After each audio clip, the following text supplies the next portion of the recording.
घोषणा हुई है, अभी आगे अब कैसे कैसे क्या उसका प्रारूप होता है, ग्राउंड पे कितना काम होता है, कार्यकर्ताओं को तो चाहिए। देखिए कोई लीडर टच वाले नहीं, एक्टिव जो जनता के लिए समर्पित हो तो वो आए और वो अच्छी से अच्छी खेती करके दिखाएं।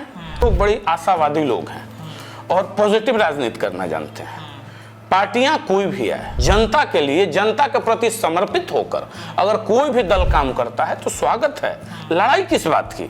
अरे चुनना जनता को है, कॉम्पिटिटर लेकिन पार्टी जरूर अवश्य बनाता है, लेकिन वर्कर्स कितने डेडिकेटेड होके, कितनी ईमानदारी से, कि फुलझड़ी ऐसा फूस करके रह जाते हैं या डेडिकेशन दिखाते हैं। तो डेडिकेशन से बताए ना कि जनता के प्रति अगर समर्पित हो कि कोई भी पार्टी हो, आशा हो या जो भी पार्टी हो, झूठ की खेती ना करके, झांसा ना देके अगर कोई व्यक्ति आगे चलता है और लगता है कि वो हमसे ज्यादा मजबूत है, हमारी ताकत अगर उसको थोड़ी दे दी जाए तो वो और बिहार को अच्छे रास्ते पर लेकर जाएगा, तो स्वागत करना चाहिए सब लोगों को। नोरमा ग्रुप, जो सोचता है वो करता है, आपके अपने सपनों का आशियाना। नमस्कार, भारत लाइव देख रहे हैं आप। हॉट टॉक करेंगे आज हमारे साथ युवा समृद्धि दल के राष्ट्रीय अध्यक्ष हैं अमित सिंह जी। आपको बता दें कि बिहार में एक बार फिर से राजनीतिक उथल पुथल मचता हुआ दिख रहा है। इसमें जहां प्रशांत किशोर अपनी पार्टी बनाकर बिहार के 4 सीटों पर उपचुनाव में अपनी किस्मत आजमाने उतरे हैं, तो वहीं नीतीश कुमार के बेहद करीबी रहे पूर्व केंद्रीय मंत्री आरसीपी सिंह ने 31 तारीख को अपनी एक पार्टी आप सबकी आवाज लॉन्च कर दी है। शॉर्ट नेम उसका आशा है। अमित सिंह जी जो बैठे हुए हैं हमारे साथ, ये भी पहले कभी आरसीपी सिंह के बेहद करीबी हुआ करते थे। आज इन्होंने अपनी पार्टी युवाओं की पार्टी बना ली है। तो क्या टक्कर आरसीपी सिंह से होगी? लड़ाई किनसे है?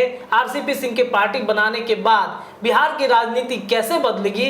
इन तमाम विषयों पर चर्चा करेंगे। सर बहुत बहुत स्वागत है आपका भारत लाइव। बहुत बहुत धन्यवाद सर। वाईएसडी और आशा, चूंकि आप आरसीपी सिंह के बेहद करीबी रहे हैं, करीबी व्यक्तियों में आपका नाम जोड़ा जाता है, आज उन्होंने भी अपनी पार्टी बना ली और आपकी भी पार्टी चल रही है, तो क्या मतलब माना जाए, मर्ज करेंगे क्या आप दोनों आदमी पार्टी को?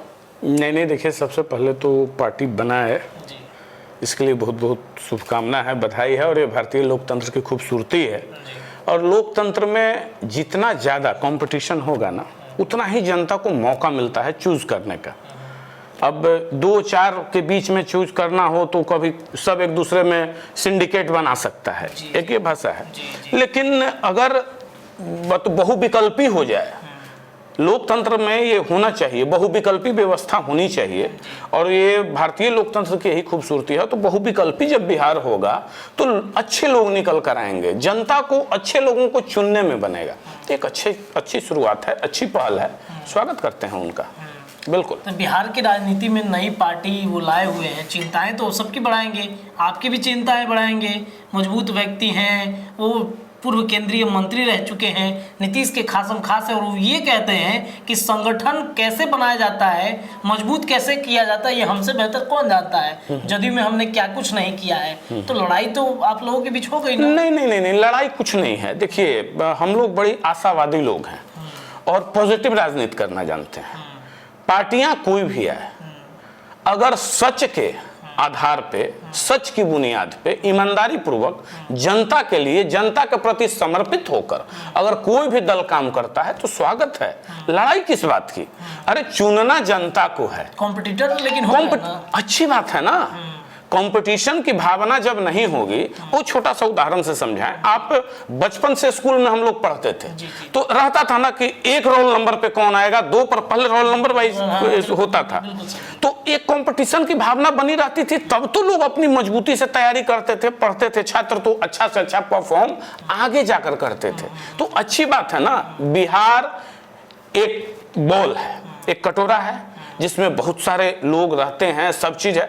अब इसमें कितनी अच्छी खेती की जाए तो बहुत, जितने ज्यादा राजनीतिक किसान होंगे, आरसीपी बाबू हुए, हम हुए, प्रशांत किशोर जी हुए, जदयू हुआ, भाजपा हुआ, मुकेश जी हुआ, जितने लोग हैं, जितने ज्यादा लोग हैं, हम कहेंगे जितने ज्यादा एक्टिव किसान, ये नहीं कि गोरखधंधा वाले नहीं, झूठ सच वाले नहीं, एक्टिव जो जनता के लिए समर्पित हो, तो वो आए और वो अच्छी से अच्छी खेती करके दिखाएं, राजनीतिक खेती, ताकि फसल जो हो उत्तम श्रेणी का हो और वो जनता पसंद करेगी, फिर सब हाट लगा हुआ है भाई, जिसको जनता पसंद करेगी उसको लेगी। तो हम इसको बहुत अच्छा मानते हैं, हम ये नहीं मानते हैं, हम भयाक्रांत नहीं हैं। अरे सबका वोट बेस अलग है, हर पार्टी का वोट बेस अलग है। हम लोग तो उस राजनीति से अलग हैं, वोट बैंक वाली राजनीति में हम विश्वास नहीं करते हैं। ये जाति अमुक जाति के हम हैं, अमुक जाति के वो, इसमें बिल्कुल नहीं। हम तो स्पेशली हम अपने दल का नाम ही युवा समृद्धि दल रखे हैं। तो जब एक बड़ी आबादी युवाओं की है, उसको समृद्ध करना है, हमारे उस समृद्धि में कोई कंधा लगाने आ जाए स्वागत है। किसी और को हमारी आवश्यकता पड़ जाए हम भी कंधा लगाने। कुल मिलाकर गोल क्या है? समृद्ध बिहार का निर्माण करना, बिहार की पुरानी गौरव जो है उसको वापस दिलाना, शिक्षा के क्षेत्र में हो, किसी भी क्षेत्र में हो। तो इसके लिए हम इन चीजों से नहीं घबराते हैं, ना डरते हैं। जो घबराते हैं वो आत्मबल के कमजोर लोग। आशा उनकी पार्टी का नाम है, आप सबकी आवाज। आशा से कितनी उम्मीद है बिहार में? देखिए अभी तो पार्टी बनी है, घोषणा हुई है, अभी आगे अब कैसे कैसे क्या उसका प्रारूप होता है, ग्राउंड पे कितना काम होता है, कार्यकर्ताओं को तो चाहिए। देखिए कोई लीडर पार्टी जरूर अवश्य बनाता है, लेकिन वर्कर्स कितने डेडिकेटेड होके, कितनी ईमानदारी से, कि फुलझड़ी ऐसा फूस करके रह जाते हैं या डेडिकेशन दिखाते हैं। तो डेडिकेशन से बताए ना कि जनता के प्रति अगर समर्पित हो, कि कोई भी पार्टी हो, आशा हो या जो भी पार्टी हो, तो डेडिकेशन कितना आता है, तो ये समय के साथ 140 सीटों पर दावा भी ठोक दिया है विधानसभा में कि 140 सीट पर हमारे प्रत्याशी तैयार है। सामान्य सी बात है, 140 243 पे भी लड़ने वाले हो जाएंगे, अभी 140 होंगे, ये तो सामान्य बात है। तो बड़े कद के लीडर हैं। तो मान लीजिए आपके करीबी रहे, आप भी 140 सीटों पर अगर जाइएगा, मान के चलिए, तो मतलब टक्कर तो होगी ना कि भाई। नहीं यही बहुत अच्छी बात है ना, बहुत। हम तो अभी 88 पे ही हैं, हम अभी 88 पे हैं, हम कंटिन्यू हैं 88 पे, मतलब कंफर्म है 88? हाँ कंफर्म है, 88 हमारा कंफर्म है। तो टक्कर तो होगी, टक्कर नहीं होगी तो अच्छा कोहिनूर निकल कर आएगा। कैसे? समुद्र मंथन नहीं होता तो हलाहल विष भी निकला, तो उससे धनवंतरी भी निकले ना। कुछ दिन पहले मनाए हम लोग धनतेरस, दीपावली, तो माँ लक्ष्मी की उत्पत्ति भी, तो फिर कैसे निकलेगा? इतने सारे औषधि, इतने सारे वृक्ष, तो ये निकलना चाहिए, मंथन तो होना ही चाहिए। राजनीति इसी के लिए तो भारत सरकार के संविधान में बाबा साहब भीमराव अंबेडकर ने लोकतंत्र की परिभाषा में संविधान में रेखांकित किया कि भाई बहुदलीय व्यवस्था हमारे यहाँ होगी, एक दलीय व्यवस्था नहीं होगी, और जिसको भी चाहे वो स्वतंत्र है भारत का नागरिक एक दल बनाकर और जनता की सेवा करने के लिए। बिहार में प्रशांत किशोर, आरसीपी सिंह, उसके बाद अमित सिंह, इनकी एक जो चुगलबंदी है, पहले हमने देखा है, सुना भी है, नीतीश कुमार के साथ बेहद करीब का रिश्ता भी रहा है। तो क्या तीसरा मोर्चा ये तीनों मिलकर के तैयार कर सकते हैं बिहार में? एक युवाओं की फौज तैयार हो जाएगी, ऐसी उम्मीद है? देखिए ऐसी बात है कि हाइपोथेटिकल क्वेश्चन है, और भविष्य में क्या होगा ये कोई नहीं जानता है। हम उन जैसे लोग नहीं हैं जो कहें कि राजनीति संभावनाओं का खेल है और संभावनाओं में पब्लिक को टोपी पहनाते रहें। क्या संभावना? अरे जो करना है सामने से करो, नहीं करना है नहीं करो। हम उन जैसे लोगों में से हैं। अब अगर हम क्या बोले कि इस बिहार के भविष्य निर्माण में सच्चाई और ईमानदारी के साथ झूठ की खेती न करके, झांसा न देके, अगर कोई व्यक्ति आगे चलता है और लगता है कि वो हमसे ज्यादा मजबूत है, हमारी ताकत अगर उसको थोड़ी दे दी जाए तो वो और बिहार को अच्छे रास्ते पर लेकर जाएगा, तो स्वागत करना चाहिए सब लोगों को। लक्ष्य क्या है हमारा भी या किसी का, कि बस बिहार की उन्नति होनी चाहिए, बिहार को बदलना है। बिहार को बदलना है, नहीं बिहार को क्या बदलना है?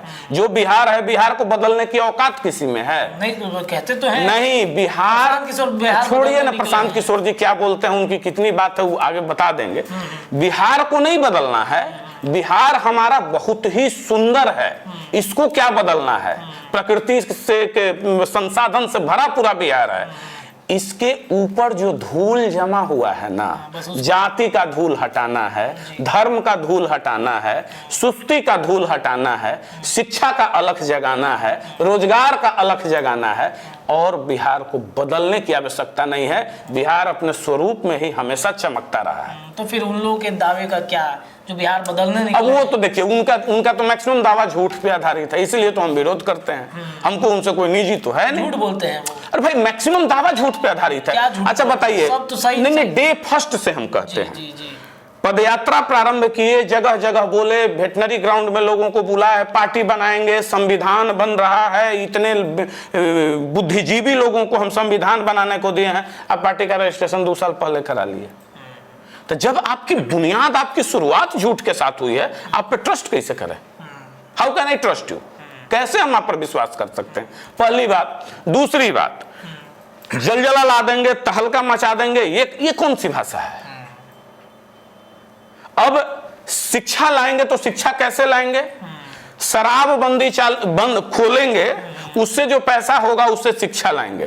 जिस बच्चे को पढ़ाने की बात करते हैं उसके बाप को शराब पिलाने की बात कर रहे हैं। अरे मालूम हुआ कि बच्चा वयस्क भी नहीं हुआ, उसके पिता किडनी खराब हो गया, लीवर खराब हो गया, हृदय खराब हो गया, घर में जितना पैसा है वो सारा पैसा हॉस्पिटल में चला गया और वो स्वर्ग सिधार गए और उस बच्चे के छत से सिर से हाथ भी हट गया। तो इस तरह का नहीं, एकदम वास्तविक बात होनी चाहिए, जो प्रैक्टिकल बात है। जितनी हम जितने पांव पसारिए, जितनी लंबी सौर, हमारी जितनी क्षमता है, इसमें बेहतर किया जा सकता है बिहार में। अरे संभावना, जैसे कुछ हम सुन रहे थे रामचंद्र बाबू का कि अब जैसे माइंस की बात है, माइंस की बात खुद करते हैं, तो क्यों नहीं? तो एनएमडीसी है, एनएमडीसी में वो रहे, उसके मंत्री में रहे, तुमको जानकारी है, हम उस पर क्यों नहीं बात करेंगे? उस रिसोर्स का यूज क्यों नहीं करेंगे? हमारे यहाँ इतनी सारी नदियां हैं, नदियों को जोड़ने का वाजपेयी जी का एक बहुत स्वर्णिम परियोजना था, क्यों उस परियोजना को रोक दिया गया? बिहार जैसे प्रदेश में तो उसको लागू होना चाहिए। बिहार के लिए अभिशाप है बाढ़, आज नदियों को जोड़ दिया जाए तो तो बहुत सारी बातें हैं, बहुत सारा चीज है जिसको हम कर सकते हैं। हमारे पास बल है। बल क्या है? परमाणु शक्ति के रूप में मानव बल है मेरे पास, संख्या बल है, वो भी युवाओं का है, सबसे युवा राज्य बिहार है। तो इन चीजों को हम समेट के ये ब्लूप्रिंट तैयार करेंगे। शराब खोल देंगे, ये कर देंगे, वो कर, ये सब फालतू का बात। राजस्व बढ़ाएंगे, शराब कुछ नहीं होगा। राजस्व क्या बढ़ेगा? जितना राजस्व बढ़ाएंगे अब फिर वही व्यक्ति बीमार पड़ेगा। अगर वो गरीब आदमी बीमार पड़ेगा तो सरकार के हॉस्पिटल में ही इलाज कराएगा, उसके इलाज पे उससे दुगना खर्च हो जाएगा। कितना का राजस्व बढ़ा के दारू पी के कितना राजस्व देगा? अगर कोई व्यक्ति 10 बरस, वो कहते हैं ना कि 20 साल में बदलेंगे, देखिए भी कितना फेक बात है। 20 साल तक वो बैठे रहेंगे। अगर कोई व्यक्ति 20 साल लगातार शराब पीता है, कितना लाख का शराब पिएगा? एक बार उसका किडनी और लीवर अगर डैमेज हो गया तो सरकार का 50 लाख रुपया, 1 करोड़ रुपया घुस जाएगा उसके पीछे। तो राजस्व बढ़ा के इधर से लाइए और इधर घुमा कर दे दीजिए और उस स्वर्ग सिधार जाएगा, बच्चा हो जाएगा क्या? अनाथ। बच्चियां अनाथ हो जाएंगी, कौन उसके परिवार को पालेगा? अरे भाई, रास्ता ऐसा खोजना है जिससे उन्नति हो, अवनति नहीं। आपके सपनों को हमने सजाया है। ई होम्स पैनोरामा को